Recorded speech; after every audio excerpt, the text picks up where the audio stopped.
شاہ کریما دستگیرا اشرفا.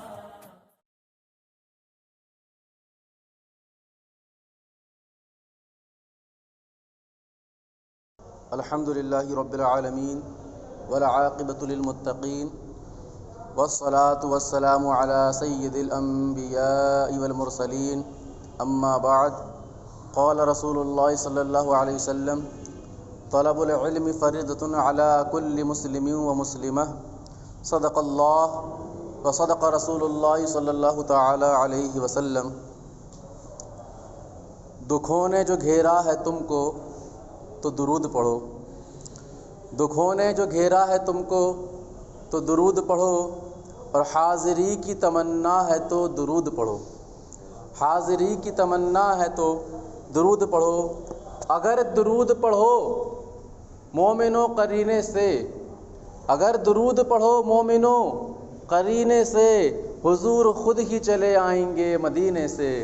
پڑھی اللہم صلی علی سیدنا مولانا محمد وبارک اللہ کے رسول صلی اللہ علیہ وسلم علیہ یا رسول اللہ صلی اللہ تعالی علیہ طلب وسلم. العلم فریضۃ علی کل مسلم و مسلمہ.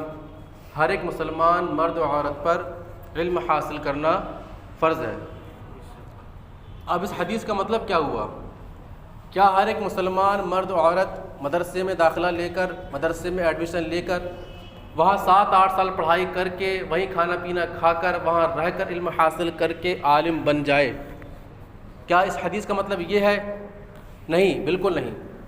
بلکہ اس حدیث پاک کا مطلب یہ ہے کہ ہر ایک مسلمان مرد و عورت کو ضروریات اسلام کا علم حاصل کرنا فرض ہے.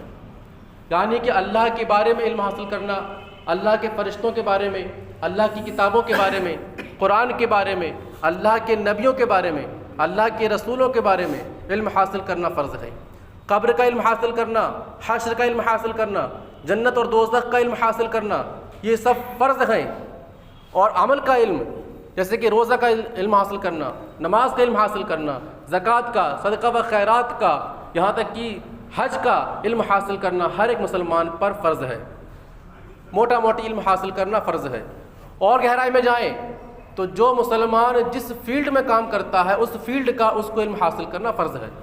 مثال کے طور پر اگر کوئی وکیل ہے تو وکالت میں اسلام کے کیا طریقے ہیں، حضور صلی اللہ علیہ وسلم کی کیا سنتیں ہیں، اسلام کے کیا شرائط ہیں، کیا طریقہ وکالت کرنے کا ہے، انصاف کرنے کا کون سا ترازو اسلام نے دیا ہے، اس کا علم حاصل کرنا ہر ایک وکیل پر فرض ہے.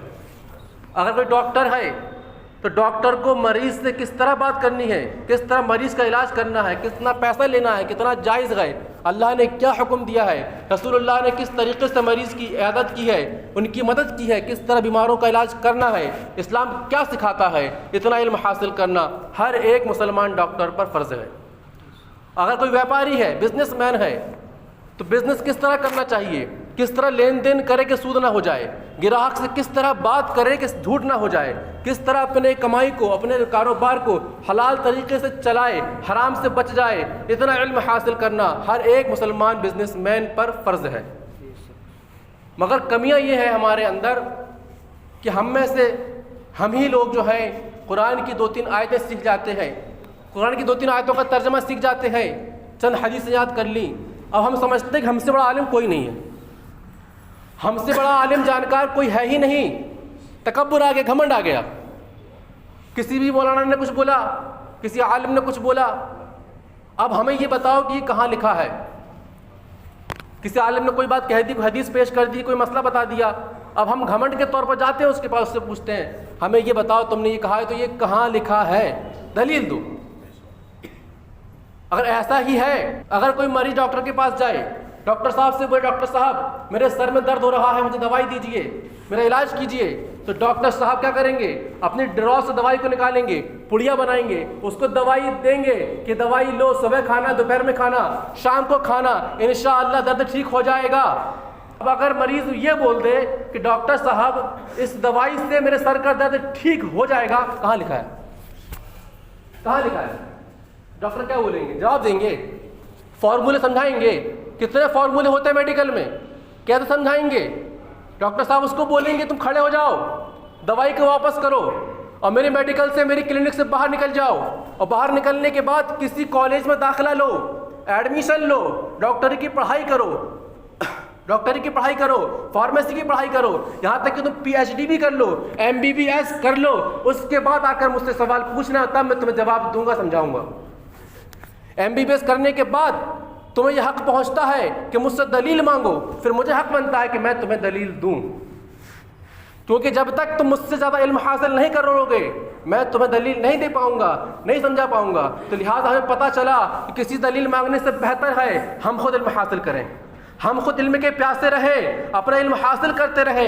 کسی سے علم حاصل کرنا ہو، اگر کسی عالم سے پوچھنا ہو، اگر تو عاجز انکساری کے ساتھ، خاک ساری کے ساتھ اس سے پوچھیں، اس کو پوچھنے کے بعد اس پہ عمل کریں۔ اگر ہمیں لگتا ہے کہ عالم غلط بتا رہا ہے تو اس کی تحقیق خود کریں، نہ کہ دلیل مانگیں، نہ کہ اس کو بدنام کریں، بلکہ ہم اپنی علم میں اضافہ کرتے چلیں، کیونکہ علم ایسا سمندر ہے، علم ایسا سمندر ہے جس کی کوئی گہرائی نہیں ہے، کوئی تہ نہیں ہے، کوئی چھور نہیں ہے۔ مثال کے طور پر اب میں آپ سے پوچھتا ہوں، جتنے لوگ یہاں موجود ہیں، اگر کسی شوہر نے اپنی بیوی سے کہہ دیا کہ تجھے 3 طلاق یا طلاق طلاق طلاق، تو بتائیے طلاق ہوگی کہ نہیں؟ طلاق ہوگی کہ نہیں؟ سب بولیے طلاق ہو جائے گی۔ جہاں جتنے لوگ بیٹھے ہیں سب کو معلوم ہے، اگر کسی شوہر نے اپنی بیوی سے کہہ دیا تجھے 3 طلاق طلاق، تو طلاق ہو جائے گی، دونوں کا نکاح ٹوٹ جائے گا، دونوں جدا ہو جائیں گے۔ سب کو مسئلہ معلوم ہے۔ اب اسی مسئلے پہ ہم معلوم ہے، اس میں ہم گھمنڈ کریں تو ہمارا کیا بنے گا؟ علم اتنا گہرا ہے، کوئی تہ نہیں ہے۔ اب مثال کے طور پر کہ ایک شوہر نے اپنی بیوی سے کہا کہ تو کوئی ایسا کام کر کہ تیرے علاوہ اس وقت میں دنیا میں کوئی اور وہ کام نہ کرے، تو کوئی ایسا کام کر تو تیرے علاوہ اس وقت میں پوری دنیا میں کوئی اور وہ کام نہ کرے، اگر تو نے ایسا نہ کیا تو تجھے 3 طلاق۔ اب بتائیے، شوہر کا دماغ گھوم گیا، اب 3 طلاق کی شرط لگا دی۔ اب ہم اس میں بتائیں ہم میں سے کون ایسا ہے جو اس مسئلے کو حل کر سکے؟ اگر وہ 3 طلاق کہہ دیتا تجھے 3 طلاق ہے تو ہم مان لیتے 3 طلاق ہو گئی ہے، مگر شرط کیا لگا ہے گھما پھرا کے؟ اگر تو ایسا کام نہ کرے گی تب 3 طلاق پڑے گی۔ اب کیا کیا جائے؟ مسئلہ پھنس گیا ہے، عورت کی زندگی کا سوال ہے، نکاح کا سوال ہے۔ اس کے گھر والے پہنچے مفتی صاحب کے پاس، مفتی صاحب سے عرض کی حضرت ایسا ایسا مسئلہ پیش آ گیا ہے، اس کے شوہر نے ایسی شرط لگا دی ہے، اب کیا کیا جائے، کچھ حل نکالیے۔ تو مفتی صاحب نے اس کو فتویٰ دیا۔ مفتی صاحب نے بتایا ایک کام کرو، اس عورت کو لے جاؤ اور اس عورت کو لے جا کر عطر سے نہلاؤ۔ بات سمجھ رہے ہیں؟ عطر سے نہلاؤ۔ تو فرمایا مفتی صاحب نے عطر سے نہلاؤ، عطر سے نہلاؤ گے تو اس کے شوہر کی شرط پوری ہو جائے گی اور نکاح نہ ٹوٹے گا۔ تو گھر والوں نے عرض کی ٹھیک ہے مفتی صاحب، اس عورت کو نہلاتے ہیں عطر سے، مگر اتنی بڑی دنیا ہے، اتنے بڑے بڑے رئیس لوگ ہیں، امیر لوگ ہیں، بادشاہ لوگ ہیں، اتنی بڑی دنیا ہے، اتنے شوقین مرد بھی ہیں، شوقین عورتیں بھی ہیں، پتہ نہیں کتنے لوگ عطر سے نہاتے ہیں۔ اگر ایسا ہوا تو اس کی شرط پوری نہ ہوگی اور 3 طلاق پڑ جائے گی۔ بات سمجھ رہے ہیں کہ شرط کیا تھی؟ شرط پوری نہیں ہوگی طلاق ہو جائے گا۔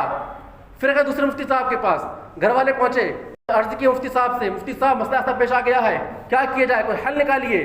تو مفتی صاحب نے کہا ایک کام کرو، اس کی زندگی کی بات ہے، اس کے نکاح کی بات ہے، ایک کام کرو، اس عورت کو مسجد کے ممبر پر کھڑا کروا کے اس سے خطبہ پڑھواؤ۔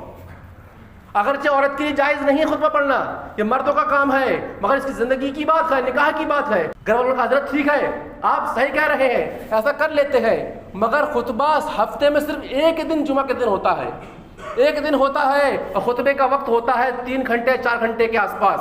اگر مان لیجئے ہم اس عورت کو کھڑا کرتے ہیں خطبے کے لیے، اتنی بڑی دنیا ہے، لاکھوں مسجدیں ہیں، الگ الگ ٹائمنگ ہے، الگ الگ ٹائم زون ہے، پتہ نہیں کس وقت کون سا امام ممبر پر کھڑا خطبہ دے رہا ہوگا۔ اگر ایسا ہوگا تو دونوں کام ساتھ ساتھ ہو جائیں گے، تو اس کے شوہر کی شرط پوری نہ ہوگی اور 3 طلاق پڑ جائے گی۔ مسئلہ گمبھیر، آخر کیا کیا جائے، کس کے پاس جایا جائے؟ مسئلہ حل نہیں ہو رہا ہے۔ آخر کار اس کے گھر والوں نے فیصلہ کیا، ایک کام کرتے ہیں، اس زمانے کے جو سب سے بڑے مفتی ہیں اس مفتی کے پاس چلتے ہیں۔ کس مفتی کے پاس؟ مفتی عبد القادر جیلانی، شیخ محی الدین سبحانی کے پاس۔ سبحان اللہ۔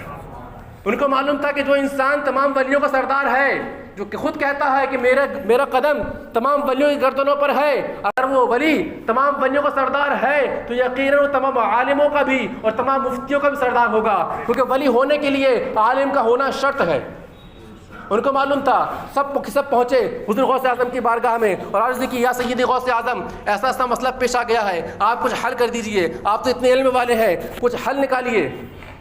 حضور غوث اعظم جب ایک انسان عالم بنتا ہے، عالم بننے کے بعد جب ولی بنتا ہے، پھر اس کا علم دیکھیے کہاں پہنچتا ہے، اس کا علم دیکھیے کہاں پہنچتا ہے۔ حضور غوث اعظم نے فرمایا، حضور غوث اعظم نے فتویٰ دیا کہ ایک کام کرو، تم لوگ اس عورت کو لے جاؤ، خانہ کعبہ میں لے جاؤ، اور خانہ کعبہ میں جو طواف ہو رہا ہے اس طواف کو رکواؤ، جتنے لوگ طواف کر رہے ہیں سب کو وہاں سے ہٹا دو، خانہ کعبہ کو خالی کروا دو، اور اس عورت کو اکیلے تنہا خانہ کعبہ کا طواف کرواؤ، اور اس کے شوہر کی شرط پوری ہو جائے گی۔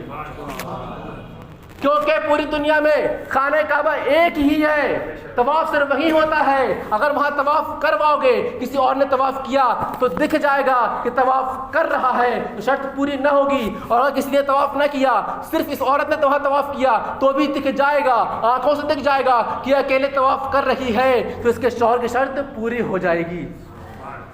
اسے کہتے ہیں علم کا خزانہ۔ جب انسان اپنے اندر خاک ساری لے کے آتا ہے، کوئی ولی ایسے نہیں بنتا کہ عالم بن گئے ولی بن گئے، مفتی بن گئے ولی بن گئے، نہیں، علم کے ساتھ ساتھ خاک ساری، ان کے ساری عاجزی لے کے آنا ضروری ہے، تب جا کر انسان ولی بنتا ہے۔ اگر کوئی عالم یہ سمجھ لے کہ میں سب سے بڑا عالم ہوں، کوئی مفتی یہ سمجھ لے کہ میں سب سے بڑا مفتی ہوں، تو اس کا علم اس کے منہ پہ مار دیا جائے گا۔ اور اگر کوئی انسان کاروبار کرتا ہے، فیملی کو چلاتا ہے، بزنس کرتا ہے، اس کے باوجود بھی کچھ علم حاصل کرتا رہتا ہے، اس کے باوجود سمجھتا ہے کہ میں خاک سار ہوں، میں تو جاہل ہوں، مجھے کچھ علم نہیں ہے، اس کے اندر اگر خاک ساری ہے تو اس کا علم اسے کامیاب بنا دے گا۔